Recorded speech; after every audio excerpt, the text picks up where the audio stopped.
This is a community-supported legal education channel. Find out how you can support our mission at the links in the description below. The U.S. Copyright Office has issued a 200-page report arguing that the DMCA has been misused and misinterpreted over the last 20 years. But instead of suggesting better protections for copyright consumers, the Copyright Office calls for Congress to reform the DMCA in favor of copyright owners, which includes eliminating the safe harbors that allow YouTube to exist. This report was just issued May 21st, Thursday, by the United States Copyright Office, and it is a report on Section 512, which is the DMCA takedown section, notice and takedown section, and includes which services get safe harbor protection. We're going to briefly go over the summary of the report and one of the major sections that I believe attacks the safe harbor that YouTube uses. Then we'll make longer videos from there on the rest of the report because it seems to be a very important report, striking at the core of copyright protection as we know it today. And the office writes, the publication of this report is the final output of several years of effort by the Copyright Office to assist Congress with evaluating ways to update the Copyright Act for the 21st century. The genesis of this report occurred in the midst of the 2 years of Congress review hearings held by the House Judiciary Committee spanning the 113th and 114th Congresses. At the 20th and final hearing in April 2015, the Copyright Office proposed several policy studies to aid Congress in its further review of the Act. This report on Section 512 is the final study to emerge from that section of congressional hearings. It is the first comprehensive study issued by a U.S. government agency on the operation of DMCA 512. Complex issues are involved: the operation of copyright liability in the online environment, tremendous legal, social, economic, and technological implications. Courts have been issuing decisions on various elements of 512 for 2 decades. Changes in technology and business models used to create and disseminate copyright materials continue to grow in ways that could not have been imagined in 1998 when the DMCA was passed. It should surprise no one that this issue and this docket have generated considerable public interest. So let's take a look at the table of contents just to see what's in the report, and then we're going to get to the summary. So first, summaries and introductions and history of the DMCA and safe harbors and online service providers, notice and takedown and counter notifications, then post-DMCA changes to the online ecosystem, so how things have changed since 1998, voluntary agreements, private initiatives, government inquiries, how other countries have tried to strike a similar balance, so what other laws look like in other countries, high-level findings and guiding principles. Copyright protection must be meaningful. Online service providers operating in good faith must be afforded legal certainty and leeway to innovate. Congress intended to incentivize cooperation between rights holders and providers, and the government decision-making should be based on evidence. Internet policy is not one size fits all, and the notice and takedown systems are unbalanced. Then they make specific findings. We're going to go over these today. This specific one, the qualification for the safe harbors and what they're suggesting there. They also talk about repeat infringer policies and the knowledge requirements for 512F misrepresentations and other knowledge requirements. They go over the notice and takedown process. They go over other statutory provisions such as subpoenas and injunctions, like we've seen. Then they go over non-statutory approaches such as education, voluntary measures, technical measures, fingerprinting, and alternative stakeholder principles or proposals, creation of an alternative statutory measurement or method for adjudication of online infringement claims. So that's the CASE Act, I think is what they're talking about there, international approaches, and legislation targeting third-party providers. And we will be reading through that here on Lawful Masses behind the scenes and pulling everything we can into a shorter video, well, a longer video than this one, but a shorter report than their 200-page report. So without further ado, let's see what is in the summary, and then we'll see what they have to say about YouTube's safe harbor. Since its establishment in 1998 as part of the Digital Millennium Copyright Act, or DMCA, Section 512 of Title 17 has both provided critical guideposts for the expansion of the internet and produced widespread disagreement over its operation. This report is the first full analysis of whether Section 512 is working effectively in achieving its aim of balancing the needs of online service providers, or OSPs, with those of creators. In enacting Section 512, Congress sought to create a balance between two goals. One is providing important legal certainty for OSPs so that the internet ecosystem can flourish without the threat of the potentially devastating economic impact of liability for copyright infringement as a result of their users' activity. Now, just real quick, maybe one of the things that the Copyright Office could suggest reforms on would be the devastating economic impact of liability for copyright infringement. It's supposed to be deterrent, maybe even a little bit punitive, but is it supposed to be devastating? I don't know. The other is protecting the legitimate interests of authors and other rights holders against the threat of rampant, low-barrier online infringement.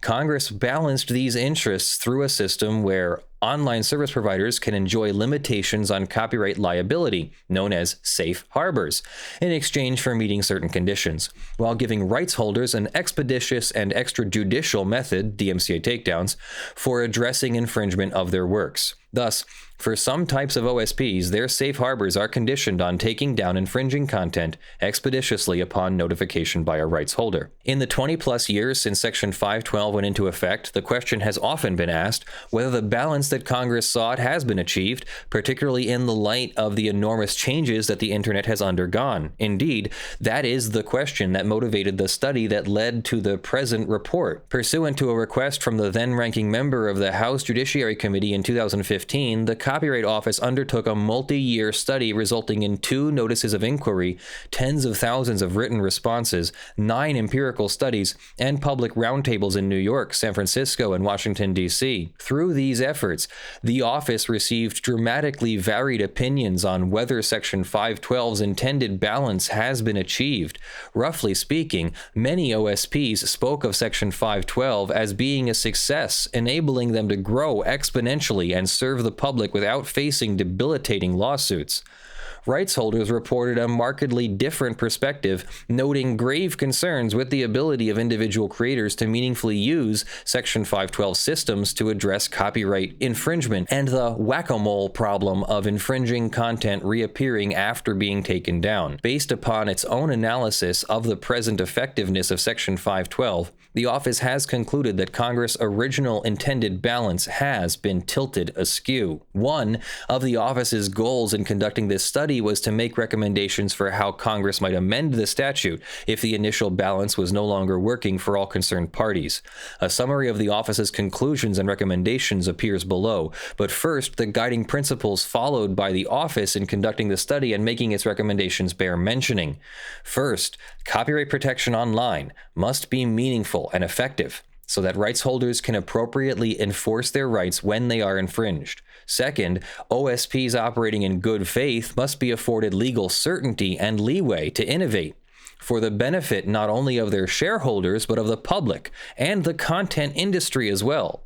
Third, while Congress intended to incentivize cooperation between providers and rights holders, cooperation cannot be the only answer. Voluntary initiatives certainly have their place, but experience shows that they are no substitute for balanced legislation. Fourth, whenever possible, government decision-making should be based on facts, but because much of the data underlying the largely private operation of the Section 512 system remains inaccessible, this limits the ability of policymakers to consider such data in order to inform and develop solutions. Fifth and finally, internet policy in the 21st century cannot be one size fits all. Policymakers must address differences within and among the stakeholder classes. With the above guiding principles in mind, the Copyright Office makes the following conclusions and recommendations in 12 areas. And we'll go over this first one in detail first, and then we'll go over the remaining 11. Eligible types of online service providers. Congress intended the 4 categories of providers to be quite broad in order to accommodate new unforeseen technologies. It appears that courts have generally construed the categories of safe harbors in harmony with Congress' original intent.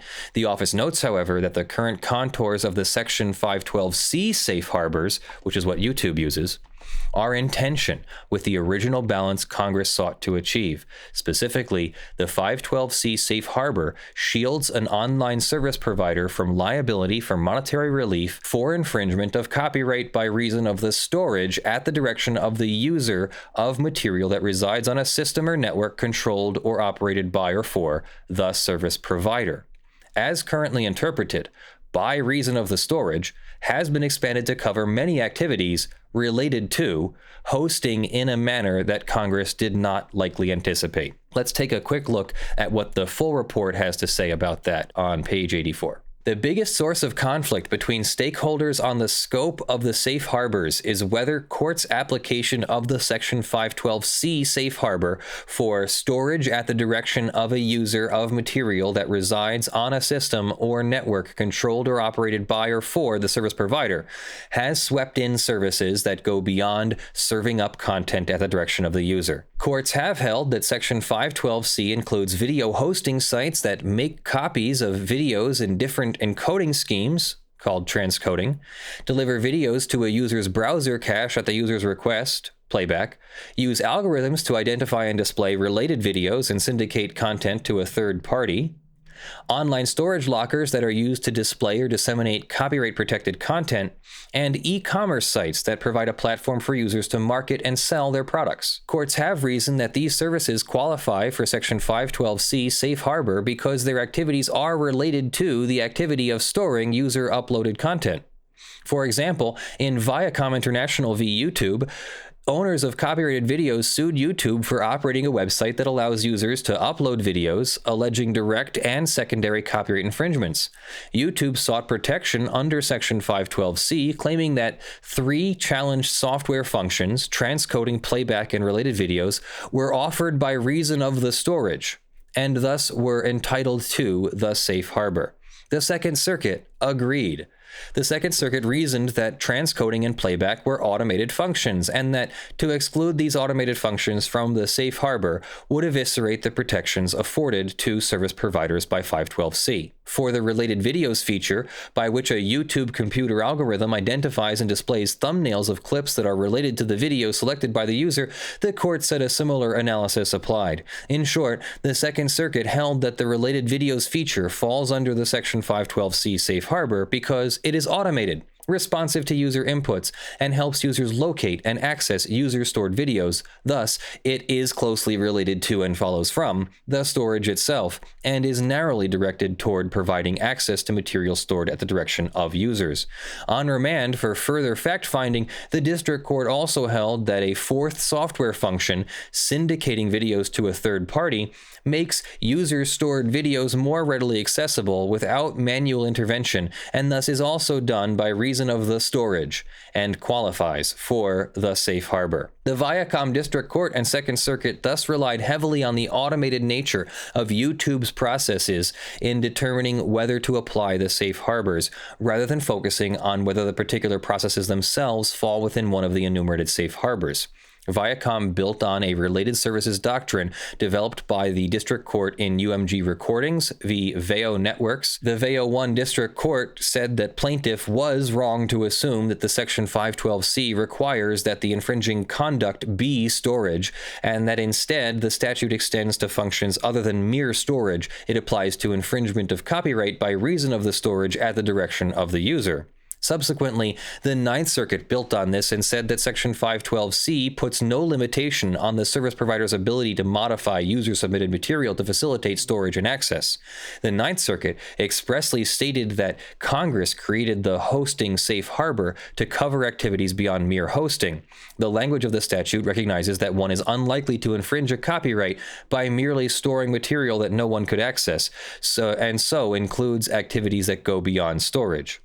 And that was citing to the Veo case. The Second and Ninth Circuits, along with their lower courts, have thus broadened the protections of the safe harbors to include services being done by reason of the storage of the copyrighted material at the direction of the user. Such a broad interpretation of the activities covered by Section 512C safe harbors may result in protecting activities beyond what Congress initially anticipated, and perhaps beyond what Congress intends to protect. For example, the algorithm used by YouTube to identify related clips has the ultimate effect of promoting specific content to a given user. By mechanizing a function that in the early days of the internet would have been done by the OSP's employees, much as early search engines were created by hand rather than the use of web crawlers, YouTube's software and similar content curating and promoting software on other platforms may go beyond what Congress intended when it sought to protect an OSP from liability for storage at the direction of a user of potentially infringing material. The office is unconvinced that Congress, in 1998, intended to protect any additional services related to the storage of content beyond the act of storage itself or providing access to the content. For the Section 512C safe harbor, Congress excluded material that an OSP stores on its network through its own actions and not at the direction of a user. And the example Congress gave of the Section 512C eligible OSP was one providing server space for a website, a chat room, or other forum for its user posts. The statute makes no mention of related services or of user experiences. It expressly states that an OSP that meets other requirements will not be liable for monetary relief for infringement of copyright by reason of the storage at the direction of a user of material that resides on a system or network. The legislative history, which gave as examples of services covered by 512C those providing server space for a user's website, is no more useful for OSPs claiming that services that modify content they host fit within the bounds of 512C.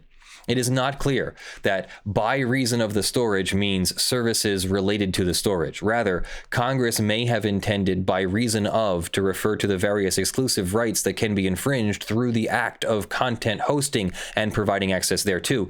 Ergo, reproduction with a server copy of public performance or display when a third party accesses the user uploaded content. If Congress in fact intended Section 512C to cover some related services, additional clarity to assist courts with the determination of where to draw such a line may be advisable. For example, if Section 512C can reasonably be interpreted as providing a safe harbor for services and activities relating to providing access to content, such as automatically optimizing playback definition or transcoding, depending on the bandwidth available through the user's internet service, it does not necessarily follow that services that promote consumption of specific user-uploaded content are likewise insulated from liability. So the difference between transcoding and curating content, such as by recommending content, as in YouTube's recommendation system, it is not clear what limiting factors from the statute a court would rely on to reasonably draw the line on such services. Is it only permissible to serve up content automatically when an algorithm determines that it is related to content in which the user had previously indicated an interest, or could the selection be made for economic or other reasons? We had a video where LiveJournal lost their DMCA safe harbor protection because they had been using humans to curate the content to their recommendation page. So that's really interesting. And that means that if the Copyright Office has its way, Congress will have to clarify what safe harbors YouTube is actually in and what they're not. And maybe YouTube's content ID or curation or recommendation engines could be subject to elimination. They could fall outside the safe harbor, and YouTube would have to stop using those engines if they wanted to continue operating. It could fundamentally change the way YouTube operates entirely if the Copyright Office gets its way. Now let's go back to the summary and look at the other 11 or so issues that the Copyright Office has with the DMCA. And these will be things that we'll look at in more depth, possibly through a whole episodic exploration of this report. They want to reevaluate repeat infringer policies. While there is significant disagreement among stakeholders regarding the meaning of a repeat infringer, the Fourth Circuit has held that a repeat infringer under 512 means an alleged infringer, not a repeat adjudicated infringer. This report identifies two other aspects of Section 512's repeat infringer requirements for OSPs that Congress may want to monitor. First, in order to qualify for safe harbor, OSPs must have adopted and reasonably implemented a repeat infringer policy. As currently interpreted, OSPs may be found in compliance if they adopt and reasonably implement an unwritten policy. So it looks like they want to have it in writing. Second, Congress may wish to consider whether it is advisable to provide further legislative guidance on what constitutes appropriate circumstances for termination of a user's account. Then they have a problem with the knowledge requirements, the question of actual or red flag knowledge, which drew a notably large number of comments during the study.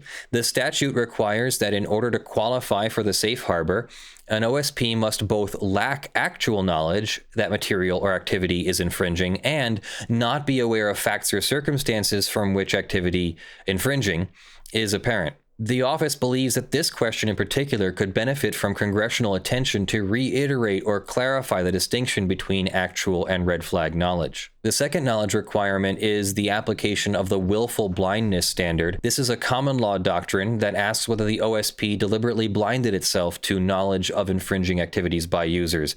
If an OSP is found to have engaged in willful blindness, it will be charged with the equivalent of actual knowledge and lose its safe harbor. The third knowledge requirement concerns the common law vicarious liability standard, which was imported into the DMCA through Section 512's provision that hosting providers are not liable for infringement of copyright by reason of storage at the direction of the user if the provider does not receive a financial benefit directly attributable to the infringing activity in a case where the provider has the right and ability to control such activity.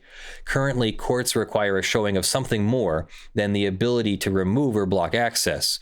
While the office does not favor a significant tightening of this standard, Congress may want to evaluate if current interpretations are in line with the intended balance. Then the Copyright Office has an issue with representative list and identification of location. In sending a compliant DMCA takedown notice, a rights holder must identify the work infringed, or if multiple copyrighted works at a single online site are covered by a single notification, a list of such works. The rights holder must also include information sufficient to permit the service provider to locate the infringing material. This statutory language is ambiguous, with the result that it is often difficult for courts to ascribe separate meaning to these two requirements. For this reason, Congress may wish to consider providing additional statutory clarity. The knowing misrepresentation and abuse notices or counter notices. So this is a very important one. Senders of both takedown notices and counter notices are liable for damages if they make knowing material misrepresentations regarding whether the material to be taken down is infringing or has been removed or disabled by mistake or misidentification. Courts have appropriately interpreted this provision by requiring actual knowledge or willful blindness, not merely negligent or unreasonable misrepresentation.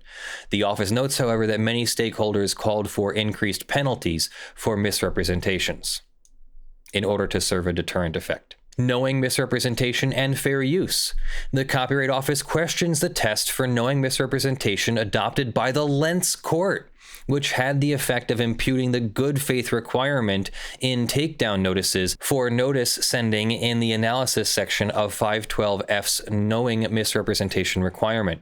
Such an analysis could result in placing potential liability on rights holders who fail to undertake a fair use inquiry before sending a takedown notice, without regard to whether or not the material is actually infringing. The office suggests that Congress monitor the impact of Lentz and consider clarifying any statutory language that may be necessary. Standard and non-standard notice requirements. Based on the information obtained during the course of the study, the Copyright Office notes that the mechanisms for submission of takedown notices adopted in recent years by many of the larger OSPs are no longer in sync with the notice requirements set forth in 512C. The proliferation of new web-based submission forms and OSP-imposed requirements for substantiation of takedown notices in order to ensure the efficiency of the process has had the effect of increasing the time and effort that smaller rights holders must expend to send takedown notices. At the same time, some of the current notification standards could be on their way to becoming obsolete. The Copyright Office therefore recommends Congress consider shifting the required minimum notice standards. Time frames. under 512, defining what an expeditious removal or disabling of infringing content is. 10 to 14 days is too long for legitimate speech to be blocked and too short for a rights holder to prepare and file a federal lawsuit. So figure it out. Subpoenas, Section 512H permits a right holder to subpoena an OSP to identify an infringer. However, this provision has been little used by rights holders, in part because of how restrictively courts have interpreted it, and in part because the information gleaned from such subpoenas is often of little use. Additionally, the subpoena process is ambiguous as to whether it applies to mere conduit ISPs or to those engaged in file sharing or hosting. Injunctions, Section 512 bars monetary relief against ISPs, but does allow injunctive relief. Courts, however, have largely interpreted the injunctive relief section in a way that is co-extensive with the notice and takedown system. While the office believes such a reading is narrower than Congress may have intended, the office does not believe that the issue currently requires congressional intervention. Okay. Non-statutory approaches. In addition to the foregoing list of approaches that Congress may wish to consider, the Copyright Office notes that there is untapped potential for additional approaches which would not require congressional intervention. The office plans to prepare and launch educational materials to inform all participants in the 512 system of their rights and responsibilities and encourages stakeholders to participate. In addition, the office will look into ways to facilitate additional voluntary initiatives to address online infringement, as well as help to identify standard technical measures that can be adopted in certain sectors, like digital watermarking. Alternative stakeholder proposals. The report includes illustrative information on developments, including online intermediary liability in other countries. It also identifies several proposals submitted by commenters on new approaches that the office sees as going beyond the original construct of the DMCA. For those issues, specifically notice and stay down and website blocking. So notice and take down is for one infringement. Notice and stay down would cover all infringements of that material. The office believes that additional study, including of non-copyright implications with public input, would be needed in order to explore the possible contours of any such future proposals. The office is not recommending any wholesale changes to Section 512, instead electing to point out where Congress may wish to fine-tune Section 512's current operation in order to better balance the rights and responsibilities of providers and rights holders in the creative industries. Should Congress continue to support the balance it devised with the DMCA, and move forward on the issues identified in this report, then the office harbors some optimism that a path toward rebuilding the Section 512 balance could be found. Finally, the office is also mindful that the opportunities and challenges faced by everyone in the online environment, creators large and small, OSPs large and small, and users of all sizes, are very different today than in 1998. Congress also could choose to reevaluate how it perceives any balancing factors in the current environment, as well as other measures that would go beyond the current constructs of Section 512. Those kinds of legislative decisions are in the hands of Congress, and the office makes no recommendations with respect to such larger questions about possible future balancing approaches. The Copyright Office stands ready to continue its work to provide additional advice to Congress. So what do you think of that? The Copyright Office thinks that YouTube has gone too far and is misusing the safe harbor provisions, or is overusing the safe harbor provisions in compliance with current law and interpretation of the law by the courts, but that those interpretations have gone beyond what Congress originally intended, which was just hosting, bare bones, dumb hosting of the content, and it's up to the user to do the rest of the curation. Whereas YouTube has instead made it where we just upload the content and they do the curation, they do the promotion, they do the recommendation, they create thumbnails. And of course, you can override your thumbnail, but they do create automatic thumbnails. At some point there, is that going beyond the Section 512 safe harbor, and is YouTube liable for copyright infringement? Or should the law be reinterpreted or clarified by Congress, the legislating body that makes these laws? Should that be reinterpreted or clarified by Congress to restrict those safe harbors back to that seeming intent that the Copyright Office has read into it. So under the Copyright Office's interpretation, YouTube would only be allowed to host your video, not curate content or recommend or maybe even display thumbnails. It would be just a dumb hosting, like when you open a domain name and buy a service with a hosting company to host your website. You put the content up and the hosting company just displays what you tell it to. YouTube doesn't do that. YouTube has their own whole algorithm that we constantly complain about, and they make their own recommendations and their own curation on their various pages, which is fine until one of those videos is copyright infringement. When one of those videos does in fact contain copyright infringement, then it becomes a problem where YouTube is recommending something that is copyright infringement should they be immune to liability for that copyright infringement. That's basically what this is about. I don't know. I personally like that I am a content creator on YouTube and that I benefit from these copyright laws and safe harbor. And I would like it if we didn't further restrict the creativity that we've been able to achieve. However, I'm sure that content owners are also frustrated with how rampant piracy is and how little there is to do about it. My personal suggestion is to lower the penalties, lower the dollar amount penalty, while also making it easier to sue or claim against illegal or infringing or violating uses.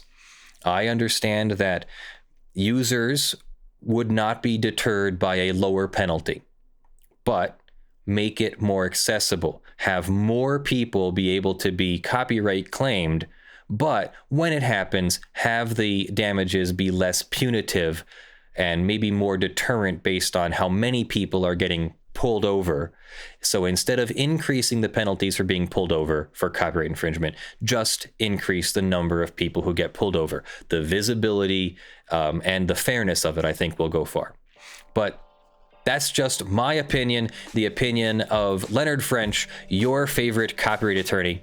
Thank you for watching. That is our show, our brief summary of that one section and summary of the Copyright Office's DMCA report. We will cover other sections of it as we go, probably one every couple days, because this is a really stellar report, and we really need to all discuss this if we care about copyright. This, by the way, is a community-supported channel that would not exist without your financial support, so please consider supporting us on patreon.com/ljfrench and sponsors.com/law. In the month of May, thank you very much to the following $50 plus supporters who have made this channel in part possible: Joe Tyson, Wes Delj, Nicely Done Defense, Video Remonetized, John Steele, Gavin Barnard, Eevi, Kyle Mudrak, Spirit Bear, Jan Negrey, Michael Pearce, Daniel Perez, Blackleaf, Benjamin Hitov, Steven, Ottah, Cute Grills in Your Area, Longreach Jones, Zachary Chaney, Mullen PC, Ugly Grill, Shielo T, Josh Baker, Gregory, and Rudolph Bescherer Jr. And the $5 plus supporters are scrolling on the LED panel. Everybody appears on the crawl in front of me and the description of the videos below. Love you all. I'll see you in the next one. I'm Leonard French, your favorite copyright attorney. Bye. Huh? Yeah, huh? Oh, we're drinking the water. And then we're gonna lay down in the water.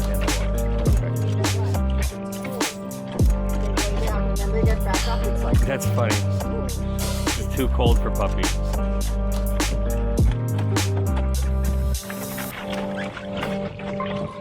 You digging? He's drinking.